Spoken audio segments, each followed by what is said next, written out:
মানে 99% লোক বলতো যে তোমরা মিলে যাও। কন্ট্রোল। সবার মনের অবস্থা এখন এই নানা পাটেকারের মতোই, নতুন করে এই তামাশা প্রো ম্যাক্স দেখার জন্য। এবং নেট দুনিয়ায় অনেকের একটাই আফসোস যে আপনারা এমন একটা সময় মিলে যাওয়ার ঘোষণা দিলেন যে আপনাদের মুখ খুলে কিছু একটা বলে আপ্যায়নও করতে পারছি না। মানে কারো মাথাতেও ধরছে না এটা যে কয়েকদিন আগেও প্রিন্স মামুনের BMW গাড়ি কিনা নিয়ে যে লাইলা পুরা ধুয়ে দিল, সেই লাইলাই এখন প্রিন্স মামুনের সাথে মিলে যায় কেমনে?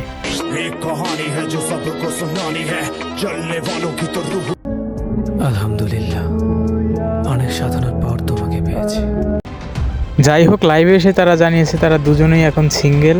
পরে লাইভ দেখে যেটা বুঝলাম, এতদিন কে কাকে কতটা বেজ্জতি করেছে সেটার একটা স্বীকারোক্তি নিয়ে একে অপরকে নামে মাত্র সরি বলা কিংবা একে অপরকে বোকা বানানো, এটাই ছিল তাদের উদ্দেশ্য। এবং লায়লা জানিয়েছে মামুনের বিরুদ্ধে তার করা সমস্ত মামলাগুলো এখন সে ডিসমিস করে দিবে। এখন কে কি করবে সেটা তার ব্যাপার, কিন্তু কিছু পাবলিকের জানার ইচ্ছা যে তারা এই লজ্জা না পাওয়ার কোর্সটা কোথা থেকে করেছে সেইটা একটু জানলে ভালো হতো। কারণ একজন আরেকজনকে পচা সাবানের মতো ধুয়েও যাবার মুখোমুখি হতে পারে, এইটার জন্য তো চক্ষু লজ্জার একদম তেজপাতা বানিয়ে ফেলতে হয়।